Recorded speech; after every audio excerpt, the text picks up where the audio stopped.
போய் 107 பேர் வைத்திருக்கிற நான் ஆளக்கூடாதாம், இந்த திமுக காரன் அதிமுக காரனை ஆள வைப்பானாம் அப்படின்னு அவ்வளவு கோபமாக பேசுகிறார். அதனாலே அதிமுகவை உடைத்து விட்டார். அது ஒரு 47 பேர் ஒரு வலுவாக இருந்தால் தானே நீ ஆளுவாய். விஜய் அவர்கள் தெரிஞ்சுதான் அதை பண்றாரு, அதிமுக உடைக்கணும் அப்படின்னு உடைச்சிட்டாரு. அதில் 4 பேரை நீ விலைக்கு வாங்கி விட்டாய், அது வேறு. மந்திரி பதவிகள் வீசப்படுகின்ற போது மயங்காத கட்சிகளே கிடையாது. இன்னும் வரப்போகுது பல கட்சிகள். மதிமுகவெல்லாம் எதுக்கு இருக்குது? எல்லாம் உதயசூரியன் சின்னத்தை தூக்கி எறிந்து விட்டு பிறகு விசில் சின்னத்தில் சங்கமம் ஆவார்கள். படிக்க வேண்டும், அனுபவப்பட வேண்டும், தியாகம் செய்ய வேண்டும், அந்த தியாகம் நம்மை உருவாக்க வேண்டும். ஒரு 10 நாளாவது சிறைக்கு போகாத ஒருவன் முதலமைச்சராக வரக்கூடாது என்று நான்லாம் நினைத்தேன். அவனுக்கு சிறை என்றால் என்ன என்று தெரிய வேண்டும், தியாகம் என்றால் என்ன என்று தெரிய வேண்டும், கொள்கை என்றால் என்ன என்று தெரிய வேண்டும். எதுவுமே தெரியாமல் வந்து விட்டார்கள். நீங்கள் சிறைக்கு போகிறதா தப்பாக கூட எடுத்துக்கப்பாங்க. இன்றைக்கி நிறைய அமைச்சர்கள் தான் சிறைக்கு போயிட்டு தான் வராங்க. இவங்க சிறைக்கு போவது வேற. செந்தில் பாலாஜி சிறைக்கு போனது எப்படி? அது என்ன சுதந்திர போராட்டம்? காந்தி அடுத்த ஆள் செந்தில் பாலாஜி தான் சுதந்திரம் வாங்கி வந்தார். என்ன அவகாசம்? எதுக்கு அவகாசம்? தப்பு பண்ணால் அவகாசம், எல்லாத்துக்கும் அவகாசம். போலீஸ் இல்லை உங்கள்கிட்ட. முதல்ல தப்புன்னு எப்படி வெளியே வந்துச்சு? தப்புன்னு எப்படி வெளியே வருது? கண்டுபிடிச்சி தானே வெளியே வருது. கோப்பு இல்லை, பொறுப்பு ஏவன் அவனெல்லாம் கொண்டு வந்து நிறுத்து. முதல்ல ஐ டேக் த ரெஸ்பான்சிபிலிட்டி. சொல்லு, வெளியே அது நான் தான் அதுக்கு பொறுப்பு, நான் தான் அதில் உட்காந்துக்குவேன்னா மறுபடியும் அதே காரியத்தை செய்வதற்காக உட்காந்துருப்பாயா நீ? மக்கள் சிந்திக்க மாட்டார்களா? சிந்திக்கிறவன் தமிழ்நாட்டில் இருக்கவே மாட்டானா? எல்லாரும் முட்டாள் கூட்டமா? இந்த விஜய் எப்படி ஆட்சியை கத்துக்கிறாரோ அது மாதிரி ஒருத்தர் திமுக நடத்தவும் கட்டுக்கட்டுங்கிறேன். உதயநிதி அவர்கள் இருக்காரு, பார்த்து படிக்கிறாள். நம்ம முதலமைச்சர் ஒரு பார்த்து படிக்கிறாள், எதிர்கட்சி தலைவர் ஒரு பார்த்து படிக்கிறாள், எல்லாம் சேர்ந்துருக்காங்க பாருங்க, ஒரே மாதிரி சேர்ந்துருக்காரு பாருங்க. அதான் இதில் உள்ள பெரிய வியப்பு. நம்ம கூட இன்னைக்கு இந்த நேர்காணல்ல தமிழ்நாடு தன்னுரிமை கழகத்தின் தலைவர் பழ கருப்பையா அவர்கள் தான் இருக்காரு. வணக்கம், எப்படி இருக்கீங்க? சொல்லு. இப்போ விஜய் அவர்கள் இந்த குதிரை பேரம் பேசுறாரு அப்படின்னு சொல்லி திமுக சார்பில் ஒரு குற்றச்சாட்டை வச்சாங்க. நீங்க என்ன நினைக்கிறீங்க அதை பத்தி? குதிரை பேரம். அப்புறம் குதிரை பேரம் தான். அதிமுகவில் இருக்கிறவனை எல்லாம் லீமா ரோஸ் அங்கே விலைக்கு வாங்கி தயாராக வைத்திருந்தார். மருமகன் இந்த கட்சியிலேருந்து அந்த கட்சியை கலைப்பதற்கு ஆள் பிடிக்க சொன்னார். இதற்கு இவர்களுக்கு சும்மா தாழ் போல பயன்படுகிற ரூபாய் நோட்டு, அதுதான் மதிப்பு அவர்களுக்கு. அந்த தாழ் தான் அது மதிப்பு. ரூபாயெல்லாம் நமக்கு தான் அது மதிப்புக்குரிய வைத்து அந்த கூட்டத்தை 25 பேரை கலைத்து விட்டார்கள். இதை போய் நம்ப மறுத்து விட்டானவன். மந்திரி பதவி தருவார் என்று சொல்லுகிறீர்களே, விஜய் சொல்ல வேண்டாமா? இந்த ஆதவ அர்ச்சனாவும் லீமா ரோஸும் சொன்னால் எப்படி நம்புவது என்று கேட்டார்கள். உடனே இங்கிருந்து விஜய் போனார். போய் பீதாம்பரம் பொருத்தினார், கை குலுக்கினார். உங்களுக்குரிய இடம் அளிக்கப்படும் என்று வந்தார். மறுநாள் வாக்களிக்க வைத்தார். இது ஒரு பெரிய மோசடி இல்லையா? அடுத்த நாள் அவனை ரோட்டில் விட்டு விட்டார். நீ அவன் வேறு கட்சியில் இருந்து அவனை கூட்டி கொண்டு வருகிறாய், அவனுக்கு நம்பிக்கை ஊட்டுகிறாய், பதவி தருகிறேன் என்று சொல்லுகிறாய், அவனெல்லாம் இங்கே வருகிறான். இந்த லாட்ரி பண்ணி நிறைய பணத்தை வேற உன்னை நம்பி செலவழித்து விட்டார். சரி, எல்லாம் முடிந்து ஓட்டு போட வைத்தார்கள். இந்த லீமா ரோஸ் உட்பட இரட்டை இலையில் தேர்ந்தெடுக்கப்படுகிறார். கொறடா ஆளுங்கட்சிக்கு எதிராக ஓட்டு போடு என்று சொல்கிறது. ஆனால் ஆளுங்கட்சிக்கு விஜய்க்கு ஓட்டு போட்டு விட்டு வருகிறார். இவருக்கு ஜிஎஸ்டியும் தெரியவில்லை, கொறடாவுக்கு எதிராக ஓட்டு போடலாமா, போனால் பதவி போய்விடும் என்று தெரியவில்லை. அது ஒரு பக்கம் இருக்கட்டும். இது இந்த லீமா ரோஸ் பணம் கட்சிக்கு கொஞ்சம் கொடுப்பாரே என்பதற்காக இந்த கொல்லிக்கட்டையால் தலையை சொரிந்து கொண்டார் எடப்பாடி. அதனுடைய விளைவை அனுபவித்தார். அவ்வளவுதான் என்னுடைய கருத்து. சரி, இந்த விஜய் ஒரு நாணயமான முதலமைச்சர் என்றால் அவர்களுக்கு நம்பிக்கை ஊட்டியிருக்கக்கூடாது. பதவி தருகிறேன் என்று நம்பிக்கை ஊட்டி 25 பேரை ஒரு கட்சியை விட்டு கலைத்து கூட்டி கொண்டு வந்து அவர்களை ஓட்டளிக்க வைத்து விட்டு நடுத்தரில் விடுவது என்பது கேவலமானது, ரொம்ப கேவலமானது. ஒரு முதலமைச்சருடைய கிரெடிபிலிட்டி, நம்பகத்தன்மை முற்றாக அழிந்துவிடும். இவர் பேசுவார், அப்புறம் ஏமாற்றி விடுவார் என்று மக்கள் நம்புவார்கள். நீ நேரிய ஆட்சி கொடுப்பதற்கு எதிரான தன்மை உள்ள நேர்மையற்ற நடத்தை இது என்று நான் சொல்கிறேன். நீ திருச்சியில் போய் பேசுகிறாய், 107 இடங்களை பெற்ற நான் ஆட்சி அமைக்கக்கூடாதாம், அதிமுக ஆட்சி அமைக்குமாம், திமுக அதற்கு வலு சேர்க்குமாம், துணை புரியுமாம். இவர்கள் கூடுதல் பெரும்பான்மை பெற்ற என்னை ஆட்சி அமைக்க விடக்கூடாது என்று இவர்கள் 2 பேரும் சேர்ந்து, இவர்களிடம் 2 பேரும் சேர்ந்தால் போதிய பெரும்பான்மை இருக்கிறது. உனக்கு தான் இல்லை. உனக்குத்தான் 107 இடங்களாக போய் போதிய பெரும்பான்மை இல்லையே தவிர அவர்கள் 2 பேரும் சேர்ந்தார்கள் என்றால் வந்துவிடும். எடப்பாடி ஆட்சி செய்வது இவர்கள் வெளியே இருந்து ஆதரிப்பது என்று பேசினார்கள் என்பது உண்மைதான். எடப்பாடி மறுத்தாலும் சரி, மறுக்காவிட்டாலும் சரி, அது வேறு விஷயம். இதில் என்ன என்னுடைய கருத்து என்னவென்றால், இதை வேலுமணி மற்றவர்களெல்லாம் பெரிய குற்றமாக சொன்னார்கள். திமுகவோடு பேசிவிட்டார். என்ன திமுக நாய் ஆதரிக்கிறது, ஓனாய் ஆதரிக்கிறது, நரி ஆதரிக்கிறது, அதை பற்றி நமக்கு என்ன? நாம் ஆளுகிற ஆட்சி மாநில ஆட்சி என்று உனக்கு நம்பிக்கை இருந்தால் 47 பேரும் ஆளப்போகிறீர்கள். உங்களுக்குள் மந்திரி பதவி, உங்களுக்கு ஓட்டு போடுவதற்கு மற்ற கட்சிகள் எல்லாம் வரும். அவர்களுக்கு ஆட்சியிலே பங்கில்லை. நீ நல்ல திட்டங்களை நிறைவேற்றி குண்டாறு, வைகை, காவிரி ஆறு இணை. இது எடப்பாடியினுடைய திட்டம் தானே. இணை 180 நாட்களுக்கு விவசாய கூலிகளுக்கு மகாத்மா காந்தி வேலை திட்டத்தின் கீழே வேலை கொடு. இப்படி ஒரு 4 காரியம் நீ செய்தால் இன்னொரு 25 ஆண்டுகளுக்கு ஆளலாமே. இந்த ஊழல் மனிதர்களை தள்ளி வைத்துக்கொள். இந்த லீமா ரோஸுக்கெல்லாம் மந்திரி பதவி கொடுத்து விடாதே. நீ ஆண்டால் நல்லபடியாக ஆண்டு மறுபடியும் கட்சியை உசுப்பி கொள்ளலாமே. ஆனா காலங்காலமா எதிர்க்கட்சியா இருந்த 2 கட்சி இன்னைக்கு ஒன்று சேர்றத மக்கள் அதெல்லாம் வரும். மக்கள் இருக்கட்டும், நான் அதை சொல்றேன், விளக்கம் சொல்றேன். சேரவில்லையே.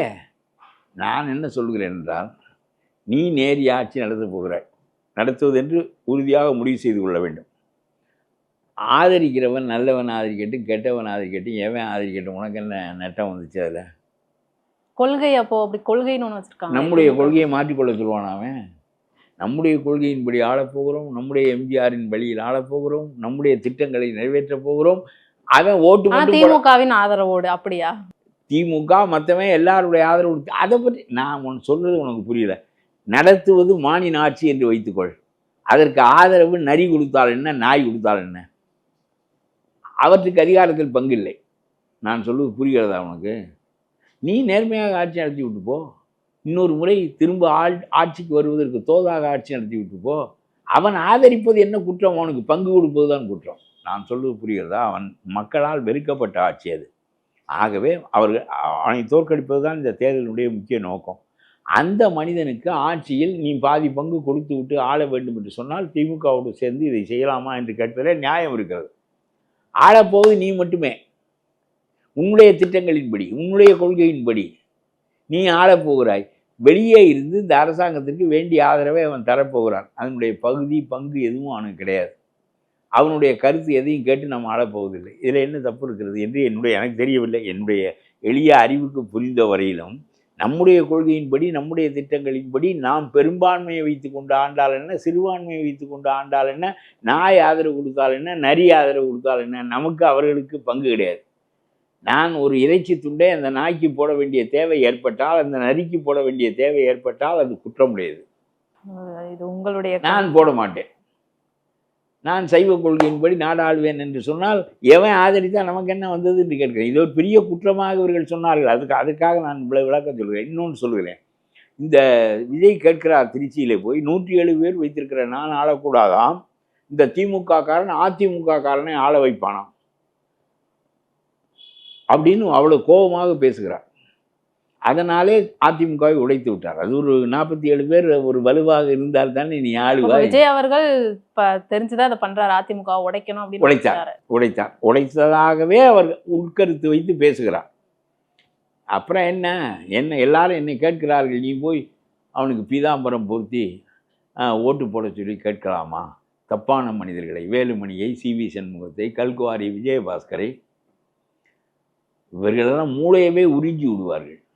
இவர்களெல்லாம் ஓட்டு போட சொல்லி நீ கேட்கலாமா? அவர்களுக்கு பீதாம்பரம் பொருத்தலாமா? தப்பான மனிதனை எதற்கு நீ ஆதரித்தா என்றால், வலுவாக இருப்பதினாலே தானே அவனை திமுக ஆதரிக்க தயாராக இருக்குது. உடை தெரிந்து விட்டால் அந்த கருத்திலே அவர் பேசுகிறார். நான் இப்பொழுது சொல்லுகிறேன், திமுக அதிமுகவை ஆதரிப்பது பெரிய குற்றம் என்றால், நான் சொல்கிறேன், அதிமுக தன் கொள்கைப்படி தன் திட்டப்படி ஆள்வதற்கு நாய் ஆதரித்தால் என்ன, நரி ஆதரித்தால் என்ன என்று நான் கேட்கிறேன்.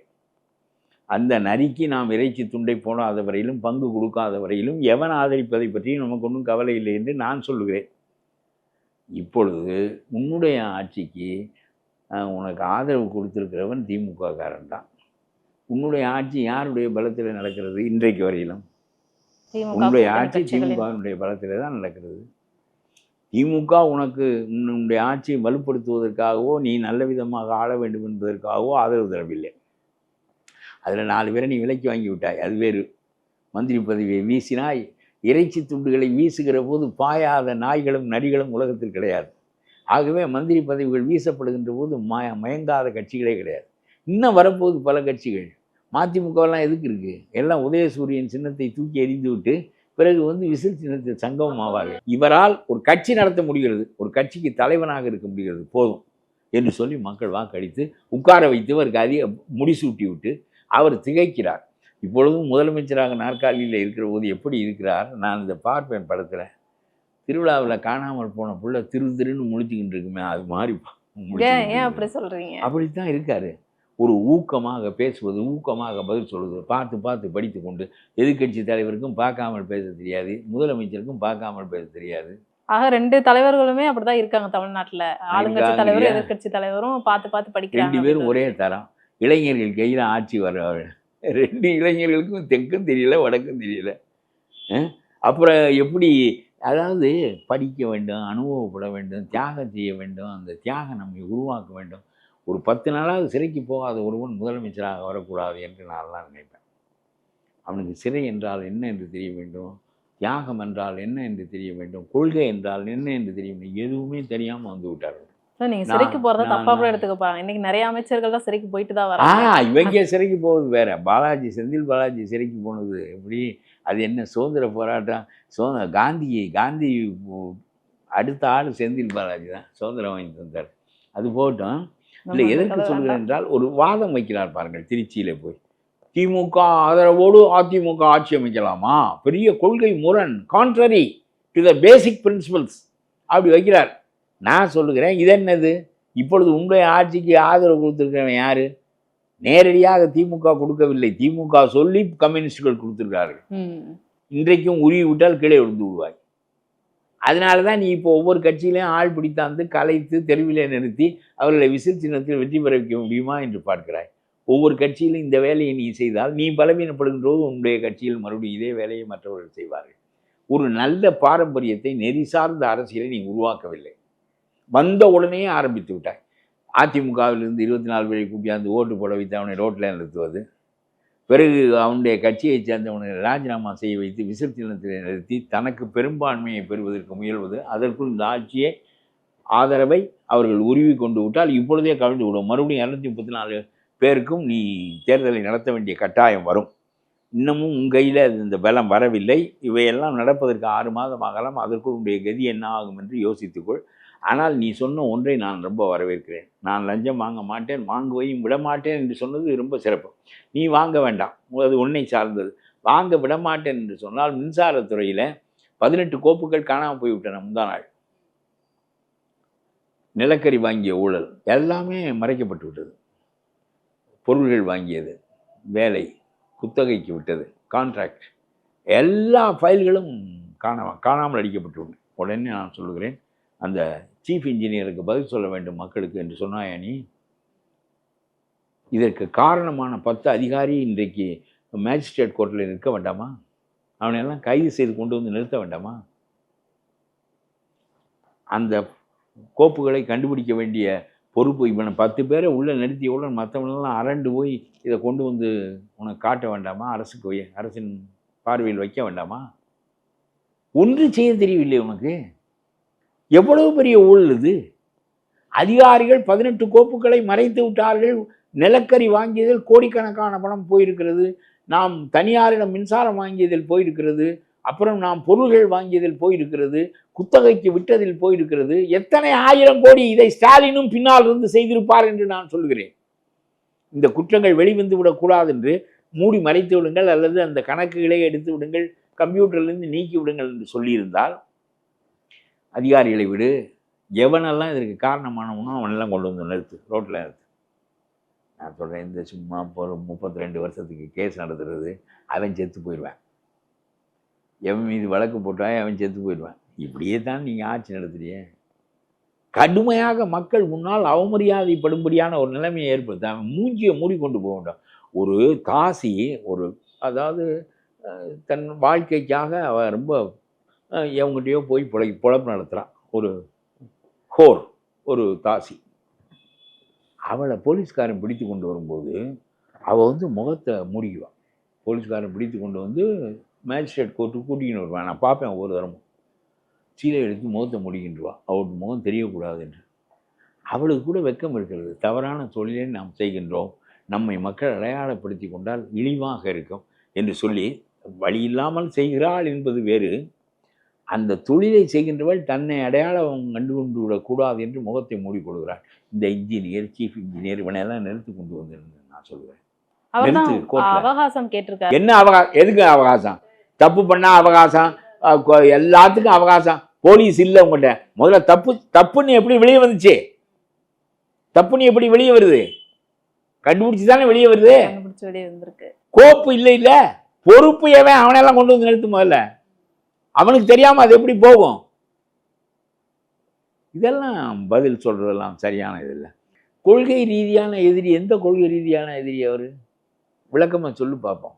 இந்தியை திணிப்பதனால் எதிரி என்று சொல்லு. இந்தியை திணிக்க விட மாட்டேன் என்று தடு.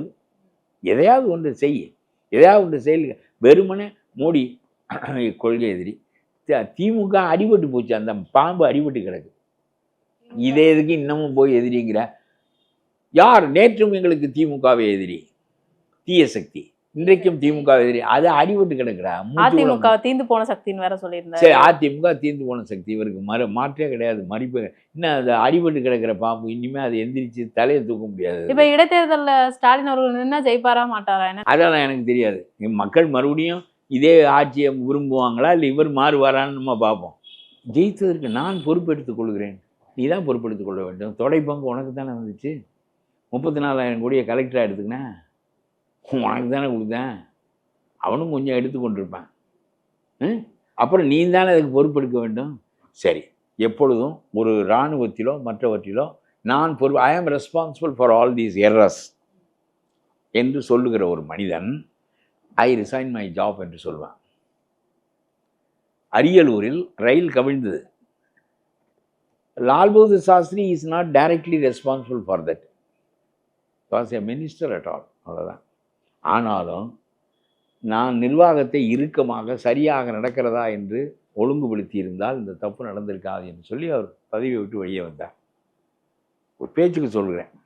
இவர்களெல்லாம் கேட்டார்கள். அரியலூர் அழகேசா அண்ணா கேட்டார். அண்ணாவுக்கு இந்த அடுக்குமொழியெல்லாம் ரொம்ப அழகாக வரும். கடைசி நேரிய மனிதர் அண்ணாதான் இந்த திராவிட இயக்கத்தில். அரியலூர் அழகேசா, நீ ஆண்டது போதாதா, மக்கள் மாண்டது போதாதா என்றார்கள். லால் பகதூர் சாஸ்திரி ராஜினாமா செய்தார். சின்ன மந்திரியாக இருந்தார். அழகேசனும் ராஜினாமா செய்யவில்லை. அதற்காக கேட்டார்கள். எதற்கு சொல்லுகிறேன் என்றால், நான் பொறுப்பு என்று சொல்வதின் மூலம் I take the responsibility, so I resign my post. I cannot be the president for this party hereafter, because of this great defeat. I take the responsibility. சொல்லு வெளியே. அது நான் தான் அதுக்கு பொறுப்பு, நான் தான் அதில் உட்காந்துக்குவேன்னா மறுபடியும் அதே காரியத்தை செய்வதற்காக உட்காந்துருப்பாயா நீ? மக்கள் சிந்திக்க மாட்டார்களா? சிந்திக்கிறவன் தமிழ்நாட்டில் இருக்கவே மாட்டானா? எல்லாரும் முட்டாள் கூட்டமா? இப்போ அப்படித்தானே சொல்லிட்டு இருக்காங்க தமிழ்நாட்டு மக்கள். டிவி தாவேக்காரனுக்கு இதெல்லாம் கேட்க தெரியாது, மற்றவனுக்கு கேட்க தெரியும்ல. தாவேக்காரனுக்கு கேட்க தெரியாது.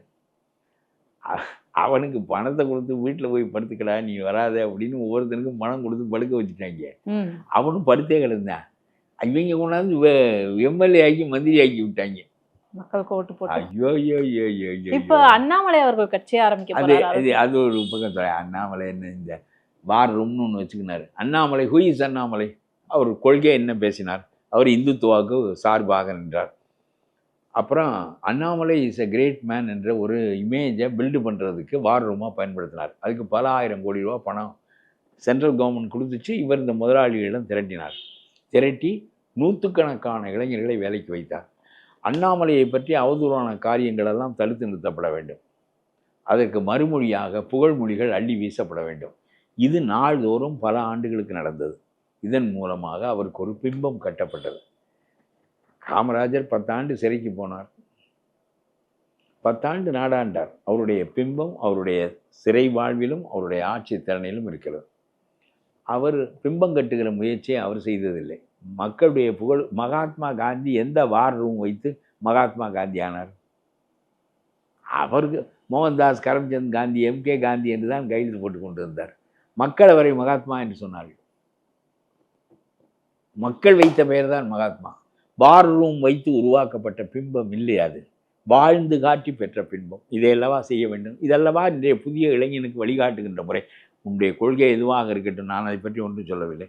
உன்னுடைய கொள்கை இந்துத்துவாக இருக்கட்டும், அல்லது மனம் மாறி இந்துத்துவாவுக்கு எதிர்ப்பாக இருக்கட்டும், அதெல்லாம் இப்பொழுது முக்கியமில்லை. நீ how do you build your image? எப்படி இளைஞர்களுக்கு வழிகாட்ட போகிற? இது இந்த பிம்பத்தை வளர்த்து பிம்பத்தை பெரிதாக்கி அதன் மூலம் அதிகாரத்தை அடைவது. அப்புறம் அந்த அதிகாரத்தை அடைவதற்கு இந்த பிம்பத்தை கட்டுவதற்கு பெருமனம் செலவழித்திருக்கிறாய். பிறகு பிம்பத்தை கட்டி ஆட்சிக்கு வந்தால் அந்த ஆட்சியிலிருந்து அதையெல்லாம் திரட்ட வேண்டியது. இதுதான் திமுக காரஞ்சி தான். காங்கிரஸ் வந்துட்டு தேர்தலுக்கு முன்னாடி திமுகவோட கூட்டணியில தான் இருந்தாங்க. தேர்தலுக்கு பின்னாடி டிவிகே கூட சேர்ந்துட்டாங்க. இப்ப இந்தியா கூட்டணியில திமுக இருக்கா இல்லையா? இந்தியா கூட்டணியில் இல்லையே. இல்ல, அவன் அத்துக்குன்னு போயிட்டான். அப்புறம் எப்படி இவன் இருப்பேன்? இவன் பிஜேபியோட செல்லமான்னு பாக்குறாங்கிற. இப்ப திமுக பிஜேபி கூட்டணி அப்படின்றீங்களா? சொல்றாங்க. எனக்கு எப்படி இது நெருடுது ரொம்ப. ஏற்கனவே வாஜ்பாயோடு சேர்ந்தவர்கள் தான். அதிகாரம் தானே. அதனால தான் திராவிட இயக்கம் அண்ணா தோற்றுவித்த அதே அடிப்படை தொடர்ந்து இந்த இயக்கம் வந்திருந்தால் நான் சொல்லுகிறேன், சோழர்கள் ஆட்சியை போல 500 ஆண்டுகளுக்கு திமுக ஆண்டிருக்கும். அண்ணா தோற்றுவித்த அடிப்படை நேர்மை. அண்ணா சாதாரணமாக இருந்துட்டு சாதாரணமாக செத்து போயிட்டார். கருணாநிதி சாதாரணமாக ஒரு முத்துவேலருக்கு மகனாக பிறந்து அம்பானி குடும்பத்துக்கு சமமாயிட்டார். அப்புறம் ஸ்டாலின் அவர்கள், ஸ்டாலின், அப்புறம் உதயநிதி, அப்புறம் இன்பநிதி. அடாடா, உங்களுக்கு முட்டு கொடுத்தா பாருங்க, அடிச்சாமல் பாருங்க தமிழை ஒரு அடி. அது எனக்கு உங்களை வீழ்த்தினா அப்புறமாவது அறிவு வருதா? அதான் வரல உங்களுக்கு. இன்னமும் போய் ஐ take the responsibility, then you resign your post. அவரையே ரிசைன் பண்ணோம். இப்போ அவருக்கு ஒரு படைத்தலைவன். அது டோஜோ என்கின்றவன் 2ஆம் உலகப் போரில் சீனா ஜப்பானை கொண்டு வந்து போரில் ஈடுபடுத்தினான். சரியா? ஜப்பான் அழிந்தது. டோஜோ பதவியை விட்டு போய்விட்டான். அப்புறம் ஐ take the responsibility, I am responsible for this war, for the lifes of the Japanese அப்படின்னு சொல்லிட்டு அப்புறம் I will continue as the commander in chief என்று சொன்னால் அதில் என்ன பொருள் இருக்கிறது? அவர் ரிசைன் பண்ணிட்டா யார் தலைவராகுவாங்க? நீ பண்ண தப்ப பண்ணாத ஒரு ஆகட்டும், அவன் கற்றுக்கட்டும். விஜய் கற்றுக்கிறாருல, இந்த விஜய் வந்து எப்படி ஆட்சியை கற்றுக்கிறாரோ அது மாதிரி ஒருத்தர் திமுக நடத்தவும் கற்றுக்கட்டும்ங்கிறேன். அதான் உதயநிதி அவர்கள் இருக்காரு, பார்த்து படிக்கிறாள். நம்ம முதலமைச்சர் ஒரு பார்த்து படிக்கிறாள், எதிர்கட்சி தலைவர் ஒரு பார்த்து படிக்கிறாள். இந்த சீமா வந்து ஆடு மாடுகளுக்கும் மரமட்டைகளுக்கும் மாநாடு நடத்துகிற ஆள். என்ன எல்லாம் சேர்ந்துருக்காங்க பாருங்க, ஒரே மாதிரி சேர்ந்துருக்காரு பாருங்க. அதான் இதில் உள்ள பெரிய வியப்பு. இப்போ நான் கேட்குறேன், ஓட்டுக்கு பணம் கொடுக்க வேண்டாம், ஜாதி பார்க்க வேண்டாம், மூஞ்சி தெரிய வேண்டாம், வேட்பாளரே பணம் வாங்கி கொண்டு வீட்டில் படுத்து கிடந்தவனையெல்லாம் வெற்றி பெற வைத்திருக்கிறார்கள். ஆகவே பணம் என்பது it has last it's influence totally. சரியா? இனிமேல் நீ ஆட்சி கட்சி முறையை மாற்றி கொண்டாள் என்ன? நான் சொல்லுவது உனக்கு புரியுதா இல்லையா? புரியுது. நீ அப்படி பேசாம இருக்கிறத பார்த்தா என்ன சொல்றேன்? இல்ல அப்படி இல்ல. நீங்க சொல்ற விஷயங்கள்லாம் நடைமுறையில எந்த அளவுக்கு சாத்தியமா, எந்த அரசியல் கட்சி அதை பண்ணும் அப்படின்னு நான் யோசிக்கிறேன். பண்ணிருக்கான்ல. இப்ப விஜய் அவர்களுக்கு அதான் நான் என்ன சொல்றேன், மாறுதலை மக்கள் உண்டாக்கி விட்டார்கள். இது தாவேகா பண்ணிய புரட்சி இல்லை, மக்கள் உண்டாக்கி விட்டார்கள் இந்த புரட்சியை.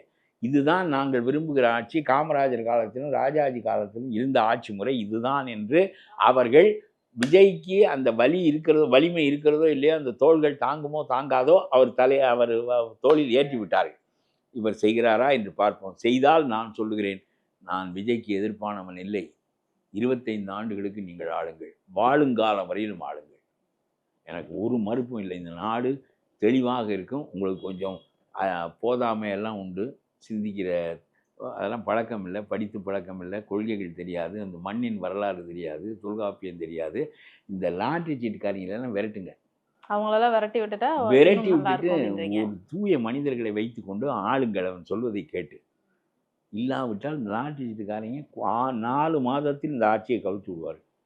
அப்படி ஆமா நல்ல ஓநாய் ஒரு ஊருக்குள் புகுந்து விட்டால் எல்லா ஆடுகளும் பலியாகிவிடும். ஓநாயை வைத்துக்கொண்டு ஆட்டு மந்தையை காப்பாற்ற முடியாது. லாட்டரி சீட்டுக்காரனை வைத்துக்கொண்டு மக்களை காப்பாற்ற முடியாது. அதனால மாமியா, மருமகன், மகன் எல்லாரையும் போக்கி விட்டு, எங்கேயோ போய் கொள்ளையடித்தீர்கள், மறுபடியும் அடியுங்கள் என்று சொல்லி அனுப்பிவிட்டு, தகுதியான மனிதர்களை வைத்துக்கொண்டு, யோசனை உள்ளவர்களை வைத்துக்கொண்டு, மின் தொடர்பில் இவ்வளவு ஊழல் நடந்திருக்கிறதா, மறுநாளே சீஃப் இன்ஜினியர் கோர்ட்டுக்கு வந்து விட வேண்டும். இது மாதிரி நீ ஆள்வதை நான் வரவேற்கிறேன். இந்த புரட்சி நாடு நினைக்காத புரட்சி நடந்து விட்டது. இதை கெடுத்து விடாதீர்கள். திமுக காரன் இதிலிருந்து பாடம் கற்றுக்கொள்ள போவதில்லை. இல்லையா? இல்லை அப்படின்றீங்க. அதாவது வழியில்லாத வழியில் செல்வது போல அறிவு அல்லாத அறிவை அறிவாக கொண்டு யோசனைகளை எல்லாம் செய்து, நான் சொன்னது போல டோஜோவால் ஜப்பான் அழிந்தது என்றால் டோஜோ வீட்டுக்கு போய்விட வேண்டும். உன்னால் பெரிய தோல்வி அடைந்தது என்றால் நான் விலை கொள்கிறேன். தகுதியானவர்கள் இந்த கட்சியை எடுத்து நடத்துங்கள். திராவிட இயக்கத்தை அண்ணாவை போல் மீண்டும் நிலைநிறுத்துங்கள். இந்த ஊழல் முறைகளிலிருந்து நாம் விடுபடுவோம். இந்த விஜயை விட அறிவுடைய இயக்கம் திமுக, விஜயை விட கொள்கையுடைய இயக்கம் திமுக, விஜயை விட இன நலன்களின் மீது பற்றுள்ள இயக்கமாக அண்ணா ஆக்கி வைத்த இயக்கத்தின் மீதமிச்சம் அங்கே இருக்கிறது. அந்த மாதிரி மனிதர்கள் இந்த கட்சியை நடத்தட்டும். நான் ஐ resign my post, I take rest. நான் தான் இப்போ கூர்க்குக்கு போய் கண்டுபிடிச்சி வச்சுருக்கேன். அங்கே போய் சௌகரியமாக நான் இருக்கேன். கூர்க்கில் போய் நீங்கள் நடத்துங்க அப்படி இல்லை சொல்லணும். ஐ டேக் த ரெஸ்பான்சிபிலிட்டி. அப்புறம் எவனுமே தலைவர் எப்படா எய்த்து பேசுறதுன்னு ஒருத்தனை எய்த்து பேச மாட்டேன். இதாக ஆச்சு, சரி பார்ப்போம். ஆகவே நாடு ஒன்று நல்லவன் விளங்காதவனாக இருக்கேன், விளங்கினவன் அயோக்கியனாக இருக்கேன். இதுதான் என்னுடைய செய்தி. ரைட். நம்ம அரசியல் நிலைமையை நல்லா எடுத்து சொல்லிட்டீங்க, நிறைய விஷயங்கள் பகிர்ந்துக்கிட்டீங்க. உங்களுடைய கருத்துக்கள் சொன்னதுக்கு ரொம்ப நன்றி. சரி, ரொம்ப நல்லது.